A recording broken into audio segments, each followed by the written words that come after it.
Oke, jadi Assalamualaikum warahmatullahi wabarakatuh. Selamat pagi semuanya. Semoga sehat-sehat semua. Udah pada sarapan dan sebagainya.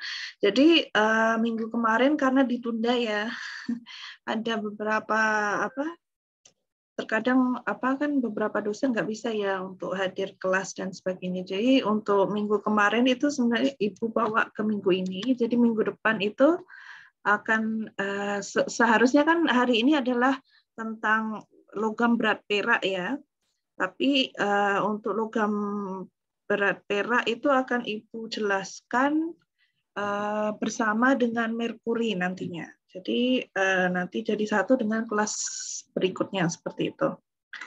Oke. Jadi untuk menyingkat waktu ya hari ini kita cepat aja karena Ibu juga perlu menyusul ke acara di gedung T. Jadi untuk hari ini kita akan belajar lebih ke toksisitas logam berat ya. Jadi umumnya dulu. Oke. Oke. Seperti biasanya kita akan berdoa dulu. Jadi Bismillahirrahmanirrahim. Billahirabbil islami dina wa bi Muhammadin nabiyya wa rasulah rabbi siddiq ilman warzuqni rahman amin. Oke. Jadi untuk heavy metals commonly biasanya disebut logam berat ya. Jadi biasanya di jurnal-jurnal dan sebagainya itu biasanya dijelaskan dalam perkataan ataupun keywords-nya itu biasanya heavy metals. Tapi sekarang ini sudah melebar ya. Skopnya itu bukan hanya heavy metals tapi lebih kepada potential toxic elements. Jadi sekarang lebih luas lagi research-nya. Jadi untuk the current situation, kalau misalnya mau belajar lebih tentang heavy metals, juga bisa mencari keywords-nya adalah potentially toxic elements. Seperti itu. Oke. Jadi metal atau logam berat, itu biasanya unsur-unsur logam berat itu mempunyai nomor atom dari 22 sampai 92. Ya, itu hanya sekadar untuk pengetahuan saja. Jadi biasanya unsur-unsurnya adalah kira-kira seperti yang ada di carta chemical chart-nya ada di sini. Jadi ada vanadium, ada kromium, manganis, terus ada cobalt, nikel, zinc. Semua itu termasuk sebenarnya masuk dalam kategori heavy metal ya. Tapi yang biasanya paling berat itu lebih ke biasanya ada vanadium, kadmium, terus kromium, merkuri, arsen itu adalah beberapa kategori yang termasuk berat ya. Nanti akan kita pelajari lebih dalam.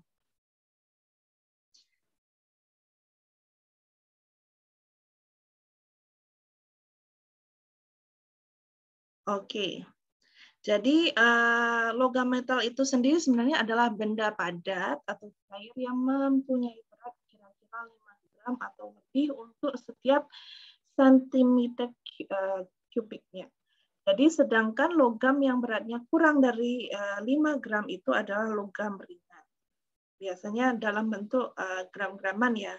Tapi kalau masuk ke dalam sistem kita itu biasanya lebih kecil dari itu.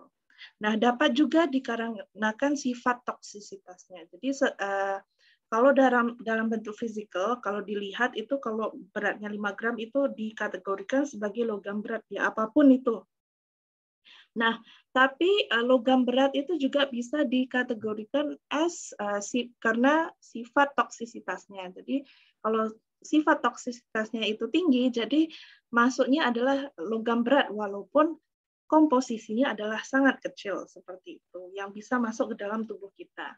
Jadi dalam tubuh makhluk hidup itu juga, jadi logam berat termasuk dalam mineral ataupun mineral trace atau mineral yang jumlahnya sangat sedikit. Jadi biasanya adalah logam-logam yang bisa masuk ke dalam tubuh kita melalui pembuluh darah dan sebagainya. Maksudnya pembuluh darah adalah dibawa oleh pembuluh darah kita. Kemudian beberapa mineral trace itu adalah esensial karena digunakan untuk aktivitas kerja sistem enzim, misalnya seperti contohnya adalah zinc, terus ada tembaga, copper, ada besi, ferrum, dan beberapa unsur lainnya seperti kobalt. Jadi magnesium juga. Jadi itu adalah sebenarnya walaupun kategorinya adalah logam berat, tetapi ini ada beberapa essential ataupun mineral-mineral yang memang diperlukan dalam tubuh, tapi dengan kadar yang rendah ataupun sesuai dengan fungsinya seperti itu. Nah, dan beberapa lainnya. Itu untuk mineral trace ya. Tapi ada juga yang logam yang bersifat non-essential dan bersifat toksik ya. Jadi kalau yang tadi itu logam berat tapi tidak masuk kategori toksik. Nah, sekarang untuk non-essentialnya yang bersifat toksik itu biasanya terdiri dari contohnya seperti merkuri, kadmium, dan juga timbal ataupun lead ya dalam bahasa Inggrisnya. Oke, jadi bagaimana toksik ataupun logam berat itu sendiri masuk ke dalam tubuh kita itu biasanya melalui food chain contamination ya. Jadi bisa dari sumber air, bisa dari tanah. Tanah itu biasanya akan affect the plants ya. Jadi dari tanah itu sendiri akan mempengaruhi tanaman yang ada dan kita makan. Jadi metals-nya itu sebenarnya adalah dari tanaman itu sendiri. Nah, dari situ akan mengefek kepada human health. Jadi penyakit itu bukan hanya dari hewan, misalnya seperti itu ya. Biasanya kan wah karena banyak daging dan sebagainya. Tapi kalau tanaman yang kita makan itu mengandungi heavy metals ataupun tanaman itu tidak sehat ataupun cara penanamannya adalah tidak baik, itu juga bisa mengakibatkan effect of our health seperti itu. Jadi contoh efeknya itu adalah biasanya growth retardation.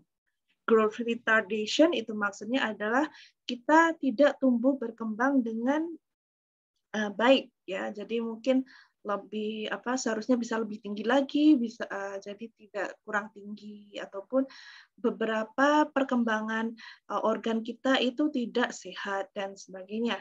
Jadi selain itu ada bone fracture, jadi untuk tulang kita itu sendiri mudah rapuh dan seperti itu. Kemudian ada upper gastrointestinal cancer, jadi bisa mengakibatkan kanker pada intestin.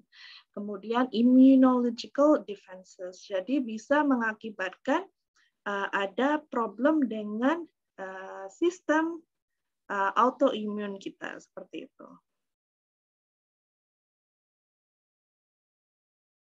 Jadi mekanisme terjadinya keracunan ataupun kalau misalnya kita kemakan ya logam-logam berat yang bertoksik itu, kenapa bisa mempengaruhi kesehatan itu? Salah satu mekanismenya itu adalah melalui enzim inhibitor, kemudian ada merusak organ sel itu sendiri langsung, karsinogenik yaitu cancerous ya.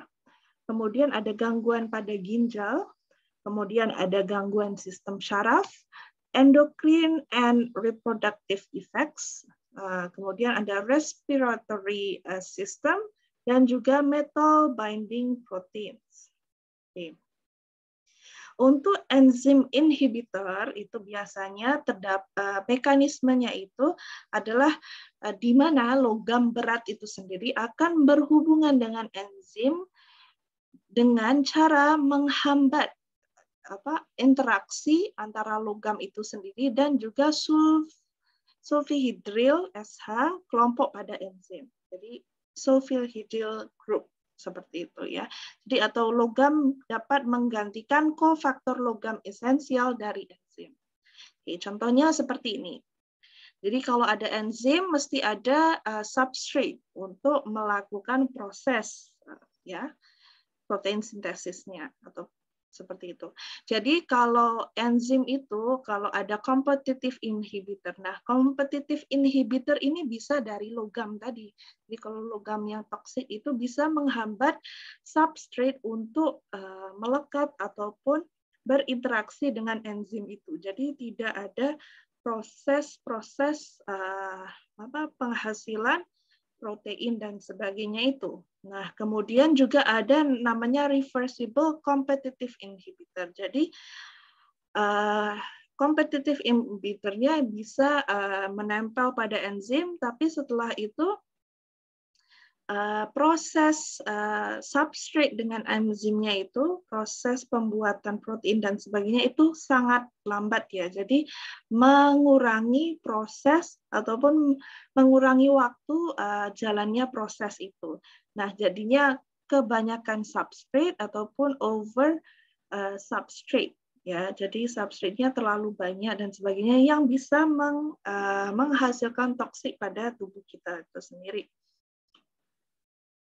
Nah, karena kemampuan mengikat yang kuat antara logam itu, jadi logam itu punya kemampuan untuk mengikat dengan yang namanya sulfhydryl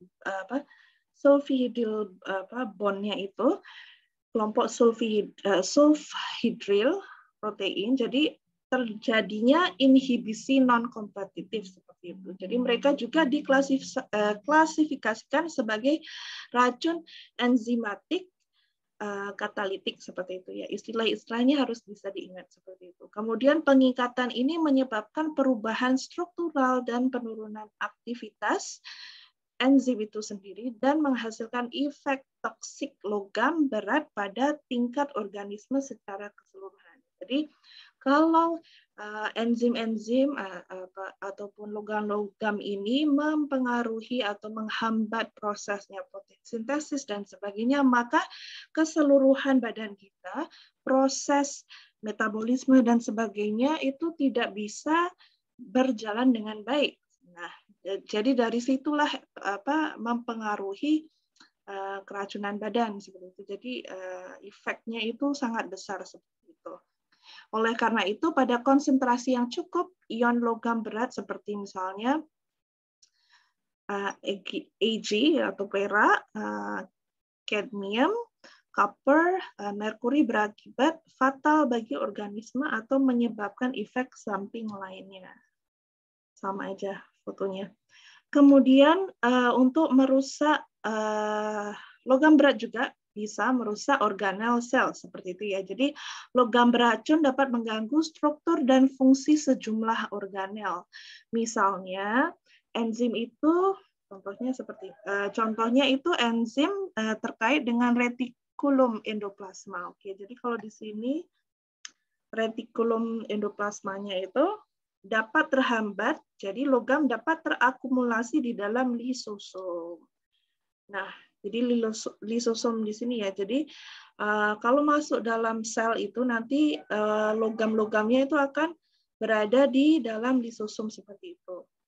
Kemudian enzim pernapasan di mitokondrial terhambat dan badan inklusi logam dapat terbentuk di nukleus. Jadi intinya itu merusak sel ya.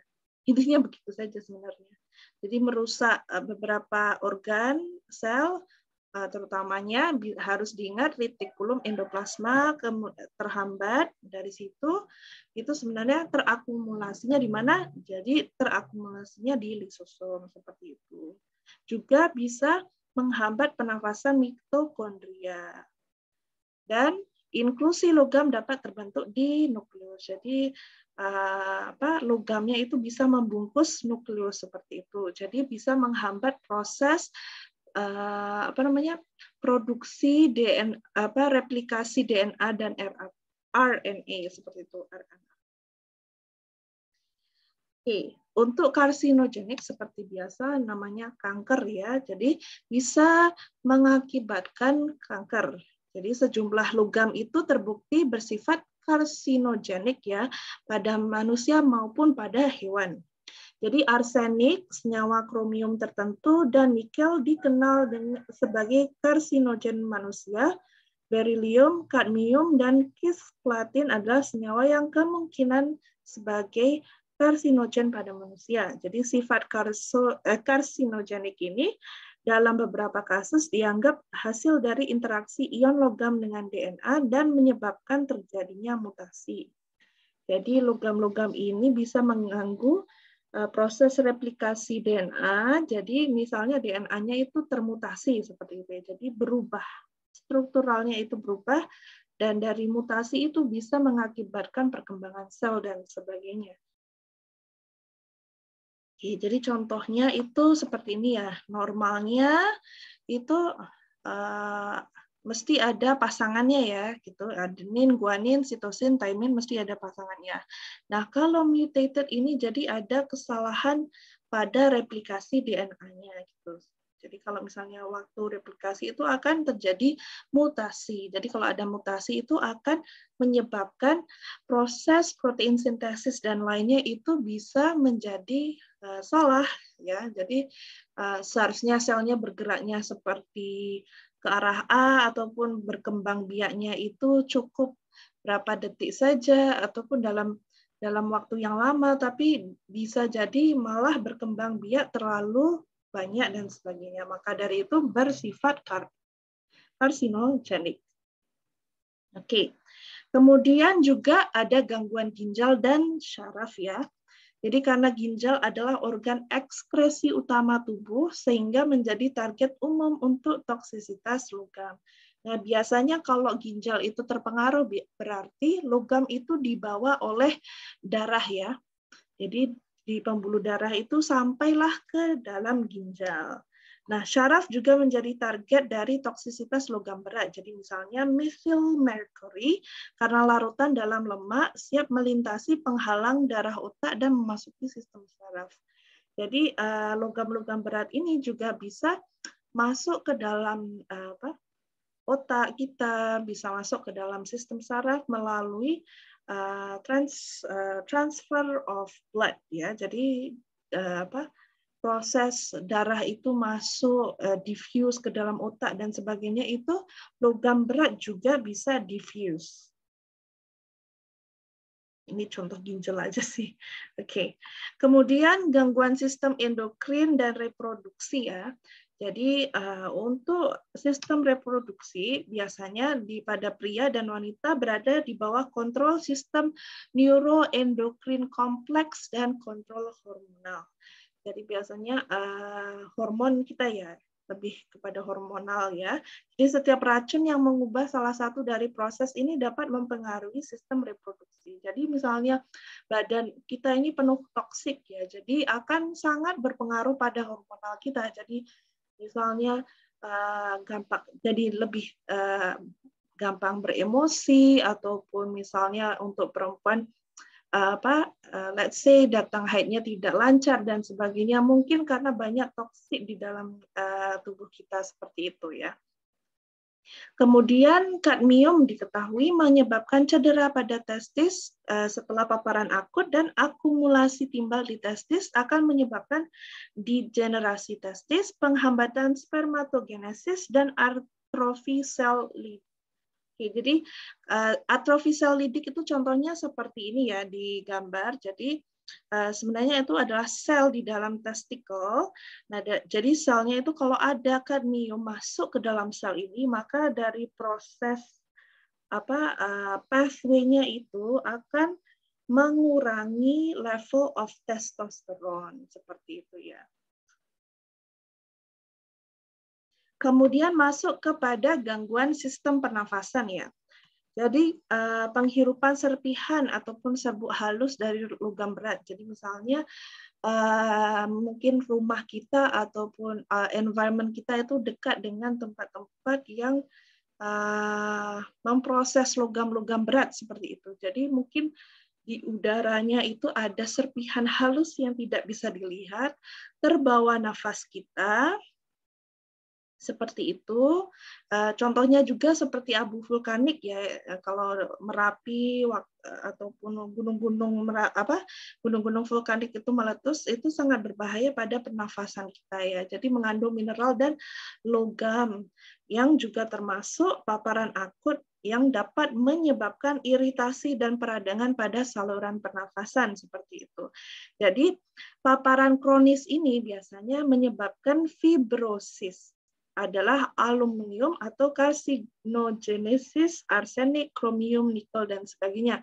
Jadi itu beberapa contohnya. Jadi contoh normal lungs kalau di foto ini adalah biasa ya, kalau dilihat tidak ada banyak ya bronchiolisnya, alveolinya itu banyak ya kalau di normal lung seperti itu.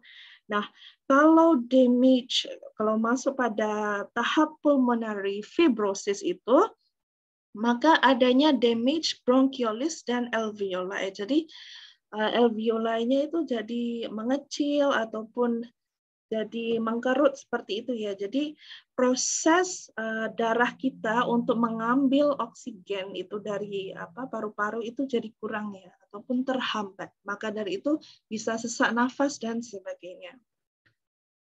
Kemudian ada metal binding proteins. Jadi toksisitas logam seperti kadmium ini contoh, timbal dan merkuri tergantung pada transportasi dan bioavailabilities intraseluler. Oke. Jadi logam berat akan berikatan dengan kompleks protein sehingga membentuk logam protein kompleks dan menyebabkan fungsinya terganggu. Jadi supposedly waktu protein sintesis itu tidak ada ya metal yang masuk di chain seperti itu, di chain RNA-nya. Nah, tapi kalau ada metal insertion ataupun kemasukan metal ya, karena metal itu sendiri bisa bond with beberapa bonding ya. Jadi dia bisa nyantol gitu istilahnya, bisa ikut jadi chain di dalam protein tersebut. Jadi ketika folding ataupun proses folding protein itu, maka metal itu terikut ataupun menjadi sebagian dari protein tersebut. Nah, kalau sudah menjadi dalam protein tersebut, maka protein itu sendiri tidak bisa melakukan fungsinya dengan sempurna. Jadi metal insertion itu contohnya seperti ini ya, bayangannya. Oke, kemudian ada urutan toksisitas logam. Oke, jadi kalau kita urutkan ataupun kira-kira ya pengurutan toksisitasnya itu, jadi urutan tinggi ke rendah ya dari kiri ke kanan.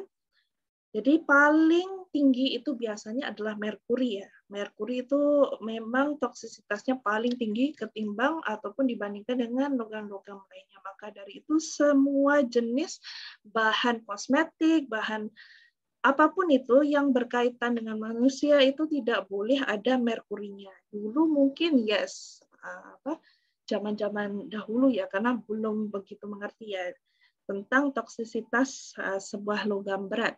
Tapi kemudian sekarang sudah banyak yang even BPOM sendiri sudah menghalang penggunaan merkuri dan sebagainya. Jadi lebih aman untuk dipakai dan dikonsumsi kalau untuk makanan dan sebagainya. Kemudian ada pengaruh terhadap aktivitas enzim ya. Jadi kalau aktivitas enzim itu paling berat adalah di kadmium ya. Jadi kadmium ini sangat mempengaruhi proses penghasilan protein di dalam tubuh seperti itu. Kemudian aktivitas enzim alpha glycerolphosphate dehydrogenase jaringan ikan. Contoh pada ikan ya. Kalau aktivitas enzim pada ikan itu paling tinggi jatuhnya lebih ke merkuri, kemudian baru kadmium dan sebagainya. Oke, untuk pengelompokan berdasarkan urutan daya racun. Oke.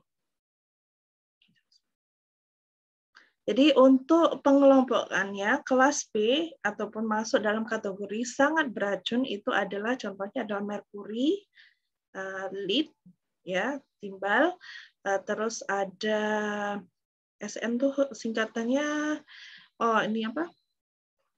Sen, terus copper. Jadi paling efektif untuk berikatan dengan gugus sulfihidril ya. Jadi gugus sulfihidril ini akan selalu mengikat dan kalau ada logam akan mengikat dengan logam. Jadi akan mempengaruhi proses protein sintesis dan menghambat cofactor untuk menempel pada enzim seperti itu. Kemudian dapat menggantikan posisi ion logam kelas antara. Kelas antara itu kelas kedua maksudnya, antara kelas sangat beracun dan yang kelas rendah. Kemudian bersama dengan logam antara dapat larut dengan lemak. Jadi beberapa contoh yang sangat beracun ini, toksisitasnya tinggi, ini bisa melakukan ataupun bisa larut dalam lemak ya, jadi bisa larut dengan lemak, mampu penetrasi pada membran sel sehingga ion logam dapat menumpuk. Contoh. Jadi terakumulasi. Terakumulasi itu bagaimana? Jadi terakumulasinya adalah pada sel-sel ataupun pada lemak ya, pada dalam tubuh kita. Kemudian dalam metaloprotein menunjukkan reaksi redox. Ini cukup diingat saja contoh-contoh. Kemudian kelas antara ya, jadi daya racunnya itu sedang. Jadi ada nikel dan juga zinc. Kemudian kelas A daya racun rendah itu magnesium, karena kita juga perlu adanya magnesium, kita perlu ada zinc seperti itu. Jadi perlu ada beberapa metals di dalam tubuh kita, tapi dengan kadar yang secukupnya. Kemudian absorption. Jadi bagaimana proses diserapnya oleh tubuh kita. Jadi penyerapan ya melalui respiratory absorption. Jadi metal may be inhaled as vapor or aerosol, fume or dust. Jadi seperti tadi, jadi melalui udara kita hirup seperti itu ya. Jadi biasanya karena dihirup mengganggu alveolar space ya, jadi mengecilkan alveoli. Itu contohnya ada cadmium, mercury, tetrito, lead ya, timbal. Kemudian large particles trapped in upper respiratory tract cleared by mucociliary transport to pharynx and swallowed. Equivalent to oral exposure. Oke, maksud di sini kalau yang logamnya itu terhirup tapi agak besar ya, maksudnya tidak bisa dihirup ataupun tidak bisa menembus alveoli seperti itu ataupun tidak bisa melekat pada alveoli. Jadi ukurannya itu sedikit besar, itu kita di lungs itu kita ada sistem ya. Jadi kalau misalnya ada sesuatu yang masuk ke dalam lungs itu bakal akan ada cairan ya. Jadi cairan mucociliary transport itu atau pharynx, jadi biasanya jadi agak cegukan gitu ya. Kalau biasanya kita makan ke susu dan sebagainya jadi cegukan. Jadi itu adalah respon lung kita untuk mengeluarkan sesuatu yang tidak seharusnya itu masuk ke dalam ya. Jadi dari situ itu bisa dikeluarkan ya, and swallowed ataupun dari itu sendiri, jadi bukannya keluar kita muntahkan, tapi akan masuk ke dalam sistem intestin kita. Jadi bukannya masuk ke dalam lungs, tapi akan masuk ke dalam perut kita seperti itu. Kemudian small particles may reach alveolar gas exchange. Water soluble metal aerosol are rapidly absorbed from alveoli into the blood. Jadi kalau yang small particles, yang lebih kecil lagi, yang tidak bisa menempel pada dinding alveoli dan mempengaruhi alveoli, itu akan dibawa ataupun diffuse bersama dengan darah ya. Jadi masuk ke dalam pembuluh darah kita. Jadi itu 3 cara pemasukan metals itu melalui respiratory absorption. Kemudian ada yang namanya gastrointestinal absorption ya. Jadi metal may introduce into GI tract through food. GI itu singkatan gastrointestinal ya. Through food, water, mucociliary clearance. Jadi yang tadi itu sama ya. Jadi biasanya bisa melalui jenis makanan. Jadi metals itu bisa masuk melalui makanan. Kemudian metal are absorbed into the cells lining in the intestinal tract. Jadi diserap di usus kita ya. Passive or facilitated diffusion. Jadi either passive itu berarti dia diffuse automatically. Facilitated diffusion itu bisa melalui pores seperti itu ya. Jadi di dalam intestinal kan kita ada pores juga ya. Jadi bisa melalui pores itu ataupun bisa diffuse directly seperti halnya darah seperti itu ya. Kemudian specific transport process, dan juga ada pinocytosis, ya. Jadi mode-nya itu atau sistemnya adalah endocytosis, in which small particles suspended in extracellular fluid are brought into the cell through an invagination of the cell membrane. Jadi contohnya seperti ini. Pinocytosis, jadi extracellular fluid-nya ada substances, jadi plasma membrane itu akan engulf, ya. Jadi ada partikel-partikel, jadi ada engulfment oleh plasma membrane dan kemudian membentuk cytoplasm, diffuse masuk jadi cytoplasm. Jadi cytoplasmnya itu act as a vehicle. Jadi dari cytoplasmanya itu akan dibawa masuk ke dalam sel seperti itu. Selain itu, depends on many factors ataupun faktor-faktor lainnya, itu solubility of metal in fluids in the intestinal tract. Jadi tergantung pada solubility, ya, pada metal itu sendiri di dalam usus besar kita, usus besar, usus kecil kita. Kemudian chemical forms of metal, lipid soluble methyl mercury is completely absorbed compared to inorganic mercury. Jadi beberapa jenis metal yang toksik itu adalah soluble, lipid soluble. Jadi bisa melalui lipid protein itu ataupun kalau dinding plasma itu ada dindingnya itu memiliki kayak seperti katup-katup itu, jadi bisa masuk keluar masuk keluar protein molecules-nya. Kemudian presence and composition of other materials in GI tract. Jadi karena memang bisa diffuse, ya, intinya seperti itu. Composition for absorption sites between similar metals. Jadi zinc and cadmium or calcium and lead. Jadi beberapa gabungan ataupun pair up. Jadi misalnya ada dua jenis metal ini, kalau bergabung atau bersama, ataupun ada cadmium, ada zinc, itu akan lebih mudah diabsorb ke dalam tubuh kita seperti itu. Ya, jadi tergantung dengan pairing up of the metal itu sendiri. And also ada physiological state of the person exposed. Ya, jadi vitamin D actually enhance the absorption of lead. Jadi kalau kelebihan vitamin D itu juga tidak baik, ya, kalau ada kehadiran lead itu sendiri ataupun timbal. Dan kemudian ada excretion. Jadi tadi itu adalah absorption, ya. Nah, sekarang setelah masuk itu bagaimana lead itu sendiri ataupun timbal dan beberapa heavy metals itu bisa keluar dari tubuh kita. Jadi kalau apapun yang masuk itu mesti akan dikeluarkan oleh tubuh kita supaya mengurangi jumlah toksik yang ada di dalam badan, ya.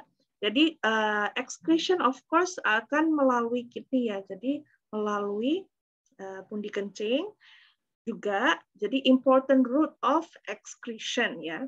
Jadi sangat penting. Jadi metals in the blood plasma, jadi metal-metal yang asalnya dibawa oleh blood cell kita, oleh darah kita, akan dibawa bound to plasma membrane and amino acid. Jadi di kidney itu akan bound to plasma proteins and amino acid. Jadi akan dibawa oleh darah seperti itu masuk ke dalam kidney dalam bentuk plasma proteins and amino acid. Kemudian metals bound to low molecular weight proteins and amino acid are filtered in glomerulus into fluid of the renal tubule. Oke. Jadi kalau misalnya masuk kidney itu biasanya kalian kalau mempelajari kidney itu akan masuk kepada proximal tubule dulu dan kemudian masuk ke dalam glomerulus seperti itu, ya. Jadi yang banyak pembuluh darah yang kecil-kecil itu. Jadi into fluid of the renal tubule. Jadi di situ adalah di mana disaring, ya, penyaringan dan sebagainya. Kemudian some metals, contohnya pada cadmium dan juga zinc, are effectively resorbed by tubular epithelia before they reach to the urinary bladder where very little resorption occur. Jadi sebenarnya tidak semua heavy metals yang masuk ke dalam kita itu akan dikeluarkan oleh badan. Jadi sebagian itu akan tetap berada di badan kita. Jadi yang hal-hal itu yang bisa menyebabkan kerusakan pada ginjal seperti itu ya. Ini di kanan ini contoh gambarnya saja ya. Jadi proses difusi oleh beberapa jenis metals. Nah, ini gambar yang lebih jelas ya. Kalau di sini, let's see, afferent ethereal, afferent anterior. Jadi proximal convoluted tubule. Jadi di sini itu akan proses glomerular capsule ya. Jadi urea and creatinine increase. Jadi kalau misalnya ada heavy metals itu decrease of absorption glucose and phosphate. Jadi ada beberapa yang tidak bisa diserap kembali oleh tubuh, menghalangi, dan juga dia akan stay di situ ya. Jadi tidak bisa dikeluarkan sepenuhnya ataupun tidak bisa keluar semuanya. And uric acid retention, cortical atrophy, and glomerular fibrosis. Jadi glomerular fibrosis itu sama dengan alveoli fibrosis ya. Jadi ada proses pengikisan ya. Jadi mengikis ataupun mengecilkan kantung-kantung ataupun glomerular fibrosis-nya. Jadi yang melungker-mungkernya itu akan lebih mengecil dan sebagainya. Jadi proses pembuangan ataupun penyaringan urin itu tidak bisa maksimal seperti itu. Jadi bisa merusak mitochondrial membrane damage, kidney damage, oxidative stress. Oxidative stress itu lebih kepada proses keluar masuk air ya. Jadi retention airnya itu bisa tidak stabil seperti itu. Jadi bisa merusak kidney.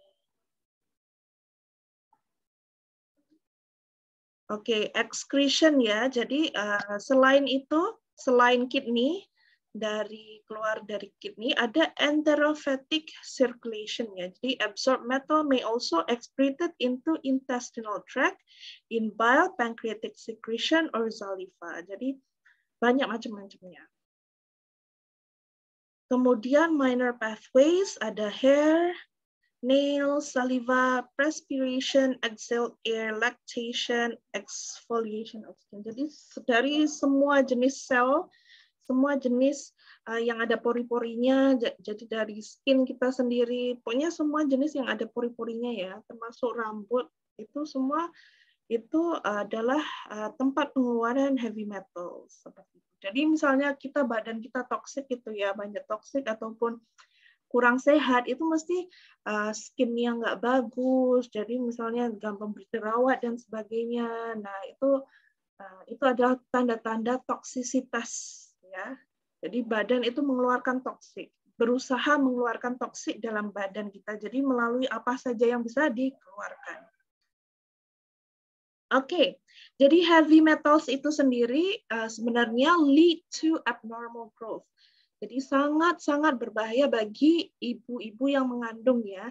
Jadi heavy metals itu bukan hanya dari makanan dan sebagainya, tapi dari industrial products, electronic waste, misalnya kayak air baterai itu kan kadang kalau misalnya udah lama itu kan keluar kayak cairan seperti itu like lithium and other metals itu bisa membahayakan pada growth of the baby itself ataupun pertumbuhan janin seperti itu ya. Dan juga semuanya itu bukan directly contact ya, tapi bisa dari plants itu sendiri, bisa dari aquatic animals dan sebagainya. Dan kadang misalnya yang mancing ikan itu kadang pakai yang istilahnya bom ikan seperti itu ya. Jadi itu sebenarnya bisa mengandung heavy metal seperti itu. Jadi memang gimana ya, sebenarnya kalau zaman ini itu sebenarnya hampir semuanya udah nggak sehat gitu, kira-kiranya seperti itu. Jadi we have to keep our body healthy untuk bisa menyaring segala jenis metals yang masuk seperti itu. Oke, kemudian untuk toxicity test. Jadi kalau kita ingin mempelajari abnormality growth yang dihasilkan ataupun yang ada efeknya dari penggunaan ataupun kemasukan heavy metals itu biasanya ada dua jenis animal ataupun yang biasanya being used as a toksisitasnya untuk cek toksisitas level. Jadi salah satunya adalah C. elegans as well as zebrafish. Oke. Tapi yang paling sering itu sebenarnya adalah zebrafish, especially untuk tes toksisitas pada bayi, janin bayi. Why? Oke, let's see. Jadi zebrafish itu sendiri transgenic zebrafish model. Jadi biasanya zebrafish itu biasanya bisa untuk meneliti heart model. Jadi apa pengaruh toksisitas itu pada jantung, kemudian pada vascular tract model, pada intinya pada pembuluh darah seperti itu, pada jaringan-jaringan sistemnya di dalam tubuh, saraf dan sebagainya, kemudian liver model, jadi pada livernya seperti itu. Oke, why we choose zebrafish as a toxicity test? Itu karena zebrafish itu kalau dilihat di bawah mikroskop itu adalah transparan ya. Jadi embryonya itu transparan, jadi bisa melihat dalam ikannya itu sendiri, jadi bisa melihat jantungnya, bisa lihat vascular tract-nya, bisa lihat livernya dan sebagainya. Jadi memang zebrafish itu sangat sering digunakan untuk toxicity test dan juga biasanya penelitian seperti plastik dan sebagainya ya. Jadi plastik-plastik yang misalnya ada BPA free, nah seperti itu tuh sebenarnya sebelum-sebelumnya ditesnya adalah pada zebrafish ya. Jadi jadi ada komponen BPA itu sangat berbahaya bagi anak-anak, especially janin pertumbuhan, bayi dan juga yang sudah lahir ataupun janin di dalam tubuh ibunya itu sendiri. Jadi BPA free. Makanya sekarang selalu ada BPA free dan sebagainya itu karena hal itu adalah toksik bagi pertumbuhan ya. Jadi dari situ can be used for acute toxicity and developmental toxicity, mortality, morbidity, and malformation. Jadi embryo zebrafish itu sangat bisa dipakai untuk biotechnology testing seperti itu ya. Nah, contohnya seperti ini. Nah, ini kalau kalian bisa lihat, this is baby zebrafish ya. Ya mungkin bagi kalian some will be like, why we always test on animals, it's not ethical and so on. Tapi memang biasanya dipakai pada dites pada hewan karena kita perlu tes untuk melihat apakah ada efek pada pertumbuhan dan sebagainya ya. Karena kalau misalnya langsung kira-kira ini nggak dites pada hewan, itu bisa langsung membahayakan manusia seperti itu. Jadi there's some ethical aspects that you have to follow. Jadi perlu ada beberapa ethical aspeknya. Oke, jadi tidak boleh overuse dan sebagainya seperti itu. Nah, oke, kalau kita lihat di beberapa zebrafish ini kan ada yang melengkung, ada yang lurus dan sebagainya. Kalau melengkung itu biasanya itu ada problem pada pertumbuhan tulang belakangnya ya. Jadi dia tidak bisa lurus seperti itu. Jadi ada bone problem pada bone structuralnya seperti itu. Nah, kalau kalian lihat yang gelembung besar dan sebagainya, ini juga adalah bagian intestinnya, perutnya dan sebagainya ya. Jadi kalau jantung itu biasanya adalah pada cardiac edema di sini. Kalau dilihat itu kan seperti jantungnya itu transparan gitu ya. Jadi sedikit hitam tapi transparan seperti itu. And then body shortening di sini. Jadi seharusnya bisa tinggi, misalnya harus bisa berkembang tapi tidak berkembang. Jadi it shorten ya, jadi kecil seperti itu. Yolk sac malformation. Nah, kalau untuk Zebrafish itu sendiri kan ada telur ya, jadi yolk sac malformation ya. Jadi ada problem dengan telur embryonya itu.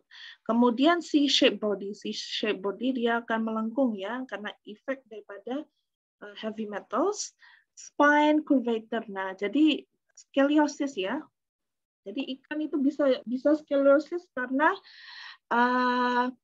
itu tadi, jadi dari metals-nya itu jadi mengakibatkan scoliosis gitu. Jadi mungkin juga kalau kita ini mungkin tidak ada keturunan scoliosis tapi tiba-tiba kok bisa scoliosis, itu bukan hanya saja dari dari kita ini mungkin cara duduk dan sebagainya salah, tapi mungkin juga there's some consumption of heavy metals yang bisa mengakibatkan scoliosis pada tulang belakang seperti itu. And then axial spine curvature, melengkung. Jadi ini contoh-contoh gambar mikroskop seperti itu.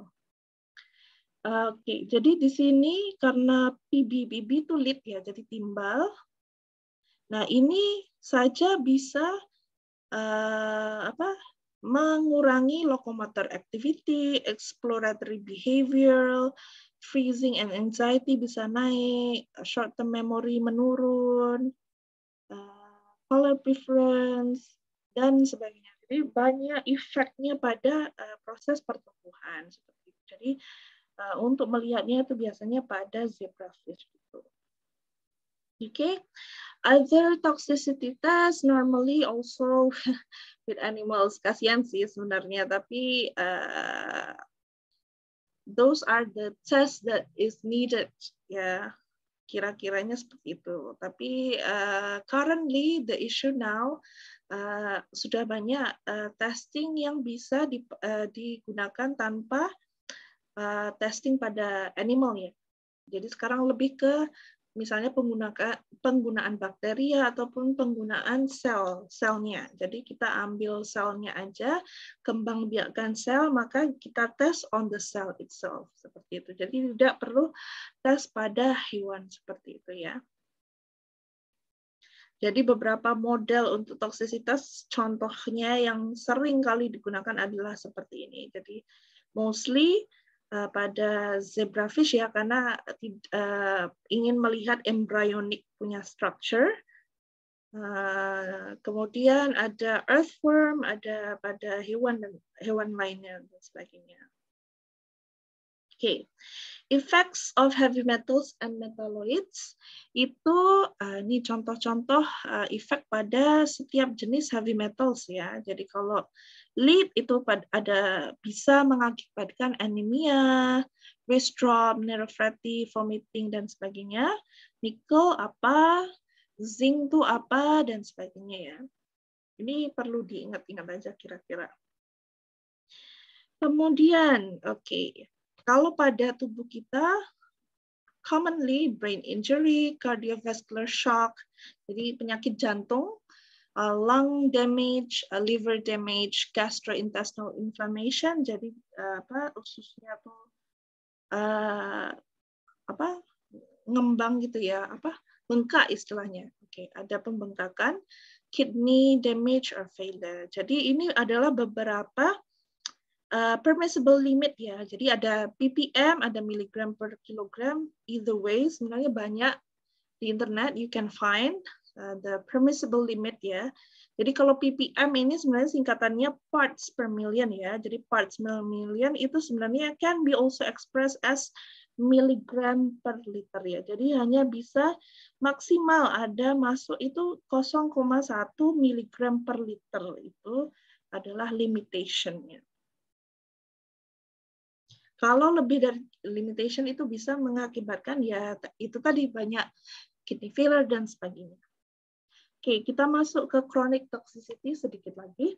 Jadi duration of initial exposure to the onset of signs and symptoms months to years. Jadi kalau kita menghirup, kita memakan dan sebagainya itu tidak langsung ada efeknya ya, tapi itu akan terjadi ada efeknya itu pada tahap waktu ya, waktunya dalam kurung waktu yang lama, jadi months to years, jadi bisa bertahun-tahun baru efeknya itu keluar kelihatan. Seperti itu. Bisa saja hanya beberapa bulan, tergantung dengan tingkat toksisitas dan juga badan kita sendiri untuk bagaimana cara untuk mengeluarkan toksik dalam badan. Kemudian ada diagnosis of chronic metal intoxication is more difficult than acute intoxication. Oke. Chronic metal intoxication itu lebih kepada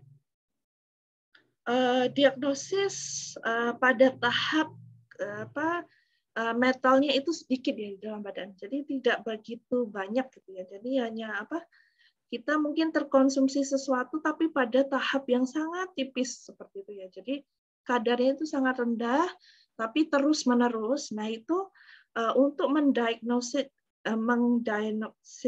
diagnosis chronic toxicity-nya itu adalah lebih susah ketimbang tiba-tiba nggak sengaja ataupun kemasukan acute intoxication ataupun pada intoxication yang yang memang sudah banyak gitu ya, memang kemasukan logam yang banyak seperti itu. Jadi diagnosis presence of excessive metals in blood and urine. Jadi kalau memang banyak itu kan lebih mudah ya di diagnosisnya karena langsung dapat result. Tapi kalau dengan cara perlahan itu maka it will take months to years to know. Okay. Organ system not involved in absorption or elimination of metals such as hematopoietic or immune system may be affected. Jadi organ lain selain yang memang khusus untuk memproses toksisitas itu, contohnya pada immune system, hematopoietik itu tidak akan terlihat, tapi akan terlihat efeknya adalah pada waktu yang lama seperti itu ya. Jadi tidak directly terkena gitu ya. Jadi it will take some time. Mechanism of intoxication. Jadi there is often little correlation between the sensitivity of organ or tissue to the toxic effects of metal and concentration. Jadi kadang itu sebenarnya kalau di tes ataupun dilihat itu ada hanya sedikit ya korelasinya between the sensitive organs as well as the concentration. Jadi 95% of the body burden of lead in adults are found in calcified tissue, bone, and teeth. Ya, jadi tergantung dengan jenis metal itu sendiri. Tapi kalau untuk lead ataupun timbal ya PB, bone and teeth itu adalah biasanya akan tersimpan pada structure itu. However, toxicity is manifest primarily in the nervous system, renal system, and hematopoietic system. Jadi biasanya itu efek utamanya adalah kepada nervous system, saraf ya, karena kan menghambat proses itu tadi enzim itu tadi, renal system pada ginjal ya, jadi ginjal tidak bisa optimum untuk mengeluarkan toksik dalam badan, dan juga hematopoietic system, jadi lebih kepada sistem pembuluh darah. Kemudian toksisitas keracunan logam akut chelating agents dirancang untuk, jadi sebenarnya toxicity metal itu sendiri itu ada cara penyembuhannya ya, namanya itu chelating agents ya, jadi ada prosesnya. Nah ini dirancang untuk meningkatkan eliminasi logam melalui netralisasi pembuluh darah ya, kemudian mencegah kerusakan permanen pada organ dan jaringan, mengobati gejala toksisitas akut. Oke. Jadi organ dan jaringan yang terkena adalah yang terlibat dalam absorpsi dan eliminasi. Jadi apapun yang kita serap seperti semua jenis organ, contoh seperti paru-paru tadi, kemudian intestinal itu adalah organ-organ yang bisa rusak, yang paling rusak terlebih dahulu sebelum organ-organ lainnya, dan juga di mana tempat-tempat pembuangan toksik ya seperti ginjal dan juga liver seperti itu ya. Kemudian hasil dari akumulasi logam dengan konsentrasi tinggi dan kritis akan sedikit kesempatannya untuk didetoksifikasi, dihilangkan atau disesuaikan dengan logam. Oke, chelating agents itu apa? Oke, jadi metal poisoning treatment. Jadi kalau misalnya ada poisoning yang acute ya, maksudnya langsung tiba-tiba banyak ya, itu bisa dideteksi seperti itu.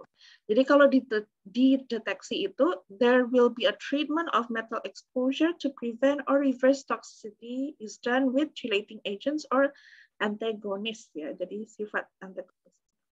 Jadi a chelating agent is a substance whose molecules can form several bonds to a single metal ion. Jadi molekulnya itu bisa bonding dengan metal ionnya itu. Jadi dari bonding itu bisa membawa metal-metalnya itu keluar dari badan seperti itu ya. Jadi in other words, a chelating agent is a multidentate ligand. Ini beberapa contohnya ada EDTA, DMSA, BAL, penicillamine ya. Jadi biasanya lebih ke tiga ini. Oke, jadi istilahnya adalah chelating therapy is a scientifically proven treatment for removing toxin from the body. Ya, jadi kalau misalnya tiba-tiba kena acute itu lebih mudah dideteksi ya, jadi bisa dilakukan treatment. Tapi kalau toksisitasnya itu dengan cara perlahan ataupun pelan-pelan itu akan susah dideteksi dan tiba-tiba udah parah seperti itu. Oke. Jadi ada monoterapi, ada combination therapy. Ini sekedar info saja, bisa dibaca. Ya, jadi intinya begitu. Oke, and then for toxicity test currently itu sekarang sudah berubah ya, daripada animal testing ini akan lebih kepada liver microsomes, hepatocytes suspension, 2D and sandwich cultures, liver spirits long-term cultures, liver diambil sel dan sebagainya, di more towards stem cell, kurang lebih seperti itu ya. Jadi bisa lebih dikembangkan ataupun dites toksisitasnya tanpa menggunakan animal models. Oke. Nah, untuk biotechnologies, especially ke arah microbiology, ke arah plants, animal, bacteria. Jadi latest research I found is that potential of rhizobacterium on removal of heavy metals from aqueous solution. Jadi sebelum masuk ke dalam tubuh kita di air dan sebagainya itu bisa metalnya itu bisa disaring menggunakan contoh seperti rhizobacterium, contoh seperti bakteria-bakteria yang bisa menghambat ataupun mengikat heavy metals itu supaya tidak terbawa air seperti itu. Oke, itu saja untuk hari ini. Thank you. Mungkin ada yang mau bertanya sebelum we end our session for today. Kayaknya semua pada fokus acara ya. Oke, jadi itu saja dari Ibu. Nanti Ibu masukkan lensa. Jadi untuk minggu depan kita, supposedly hari ini adalah perak ya, AG. Dan juga minggu depannya sebenarnya adalah, if I'm not mistaken, cadmium atau mercury ya. Jadi minggu depan fokusnya adalah lebih kepada satuan heavy metals ya. Jadi akan yang hari ini dibawa ke minggu depan seperti itu. Cuman minggu depan minta tolong Agape nanti tolong di shift juga ya, karena hari Senin itu selalu pada minta untuk seminar proposal. Walaupun saya bilang sebenarnya ada kelas ya, tapi mereka bilang yang lainnya dosen lainnya ada kepentingan juga. Jadi ya sudah. Jadi kita ganti ke hari Selasa juga untuk minggu depan ya, jam 8 aja. Oke. Jadi itu saja dari Ibu untuk hari ini. That's all. Wabillahi taufiq wal hidayah. Wassalamualaikum warahmatullahi wabarakatuh.